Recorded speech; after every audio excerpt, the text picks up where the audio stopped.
Last Night in Soho is an Edgar Wright directed horror film, brand new, hot off the press, released this week. Yes. Me and Ryan saw it on Friday. Friday, yes. Opening night. Friday opening night when it came out, starring Anya. I'm just saying hello. I'm just saying hello in Korean. That's all. Annyeong. Anya Taylor-Joy, Matt Smith, and Thomasin McKenzie as your main trio, I suppose you could say. A horror film from Edgar Wright, first time. Pure horror film. About a young fashion student named Eloise, as you've just heard, or Ellie as she prefers to be called within the film itself. Travelling to London and making it in the big city after living her whole life as a country girl in, is it York? I believe so, yes. It's York. Spooky happenings happen, however. Yes. And Eloise begins to dream and see and experience this life she never lived in the 60s through the eye and lens of a young girl called Sandy. She also tries to make it in the big city of London, specifically in Soho. Oh, that was beautiful. Thank you. That was beautiful. Thank you. Well done. Thank you. Especially considering I really do not want to spoil anything about this film. No, it's really hard. That magnificently. It's really difficult to talk about this film without spoiling anything. And what I've given you, that log line, pretty much all I can say about the plot. Just go in seeing it. If you have not seen the trailers yet, thank God, because we saw the second trailer that got released. We hadn't seen it before, but we saw it after we had finished the film, and that thing gives away too much. Far too much. Too much. Yeah. Yeah. It's there's limits. The first trailer was released that has no narration from anyone. You don't hear any of the characters' voices. It's just the song of Downtown. It's just Downtown by Anya Taylor-Joy in the background. That trailer's fine. That's a good trailer to watch. But the second trailer was released that has narration is a risk. It's a risky choice, and you're risking spoiling some things for yourself. And it is always best to go into this film as blind as possible. Yeah, we'll come back to that because there has been some discourse that I want to discuss later on. But we'll start on our thoughts on the film. Yeah, so this is a first time horror film from Edgar Wright. He's obviously delved into, comedy films. Yeah, Garfield. I'm coughing up a hairball. Yeah. His past 5 films, the 3 Cornetto trilogies, Baby Driver, and the other one, Baby Driver.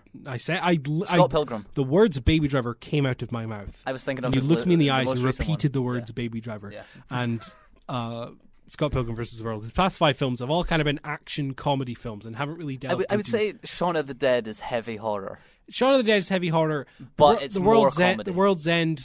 Maybe a bit horror as well, but a lot of them have been mainline comedy films. This is Edgar Wright's first real attempt at a proper horror, and you can feel that. It feels almost like he's been let off a leash, and he's just gone like, oh, I'm going to go crazy now. He's very, very nostalgic for the 60s, as you can feel.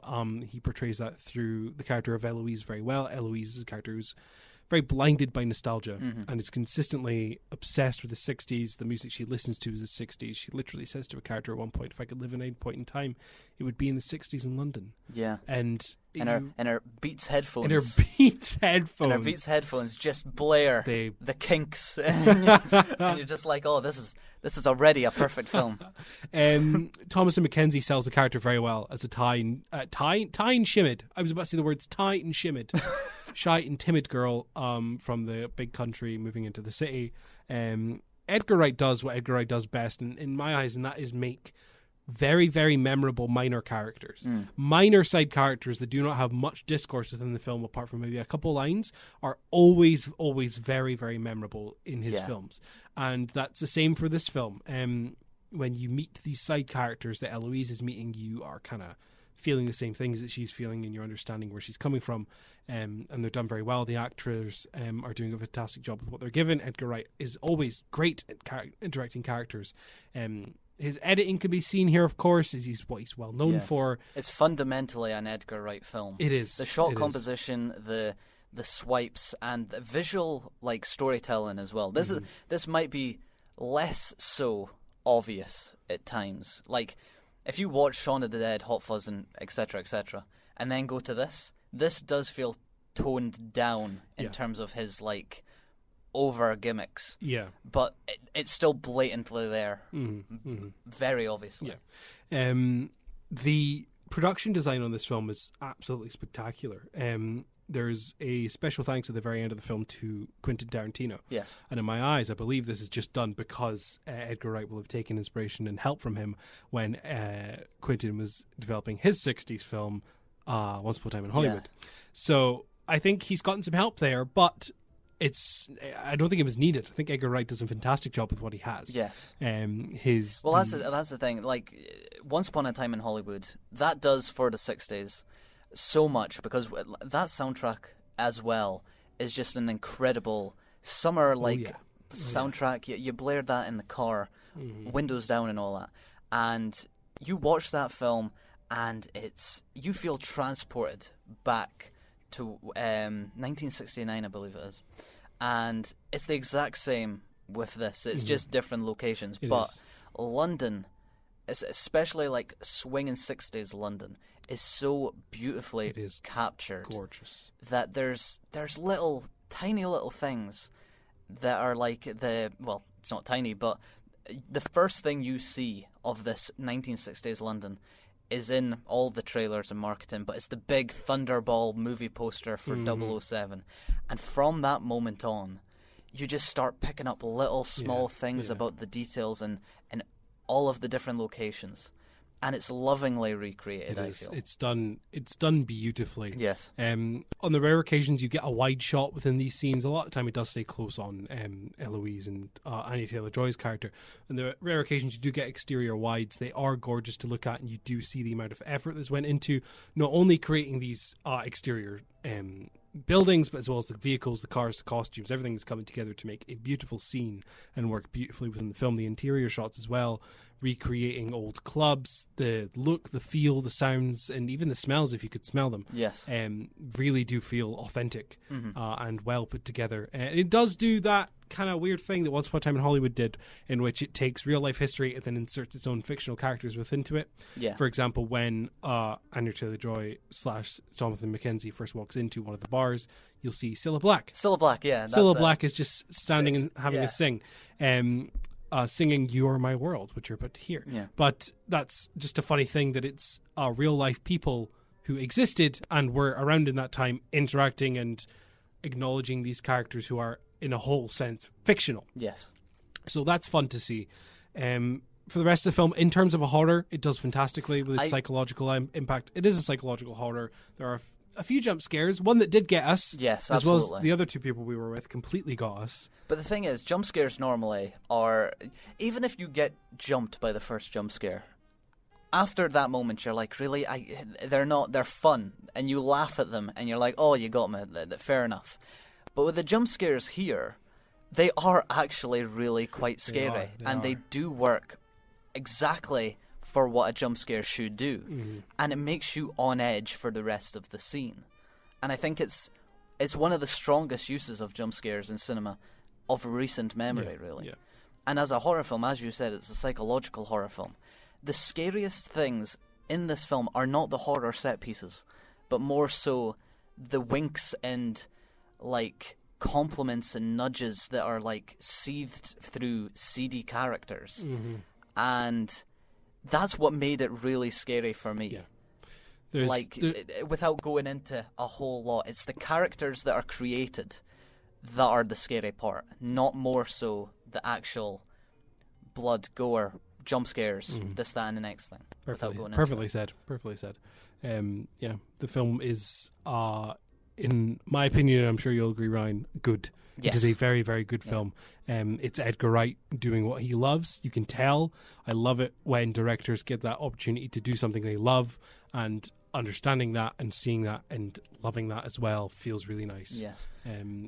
We mentioned the actors briefly, but Thomasin McKenzie in this film, she was in Old prior to this, another horror film from this year, and before that, Jojo Rabbit. Yes.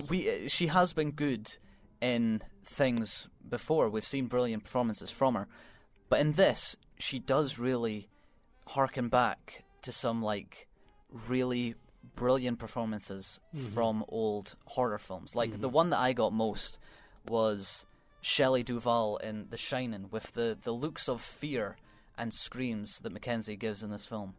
They feel petrifying. Yeah. Like, they really do feel genuine. And there was never one moment in which I was like, oh, this is just Thomasin Mackenzie doing a performance like every other horror film has. In this, when she looks upon something with terror, that image of her face is ingrained in the brain. Like, it's so effective. And I thought she was the standout in this film, to be honest.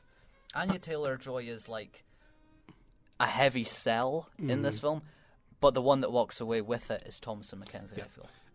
Even Matt Smith is like impressive. A really good side character in the film. Yeah. He's in it probably the most out of all the side characters, minus one or two, but Anya Taylor-Joy, Matt Smith, and Thomasin Mackenzie are the main three. But Anya Taylor-Joy and Matt Smith do fantastic.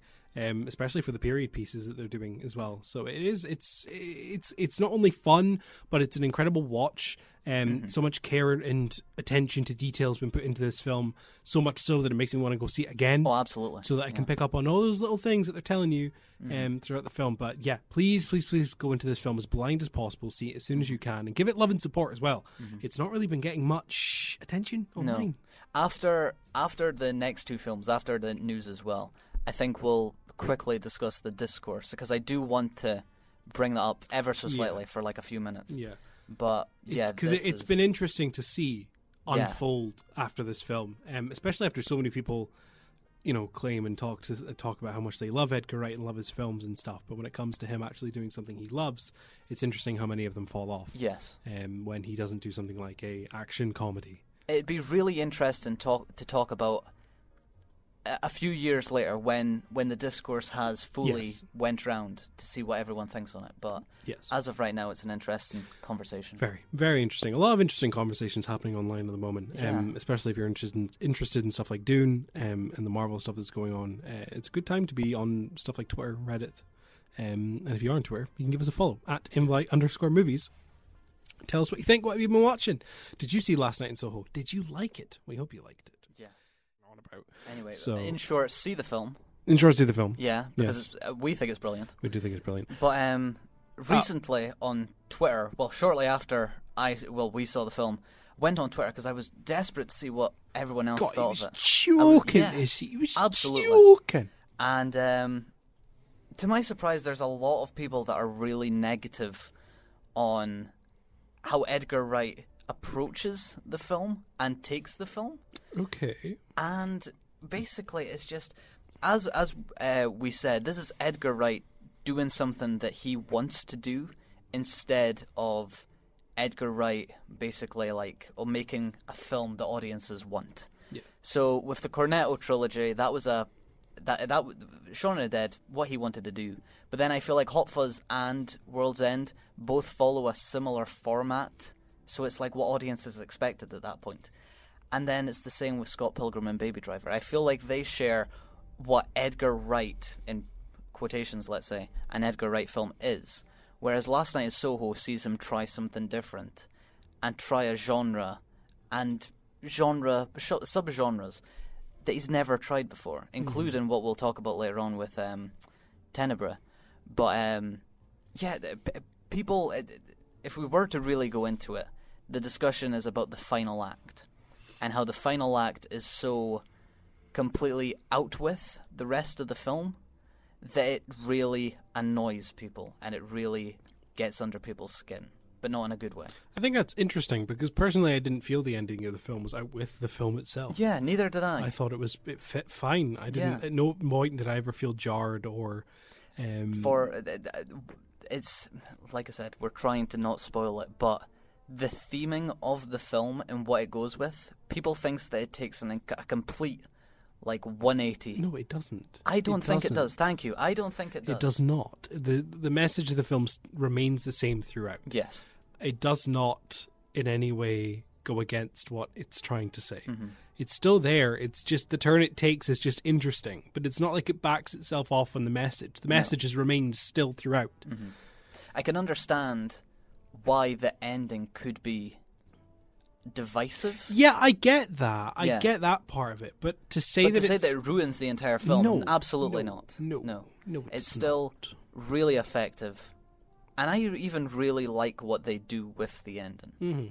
Like, I think because this Last Night in Soho is basically Edgar Wright throwing back two films like Tenebrae and Italian, like, giallo horror films, if I pronounced that right, let's say.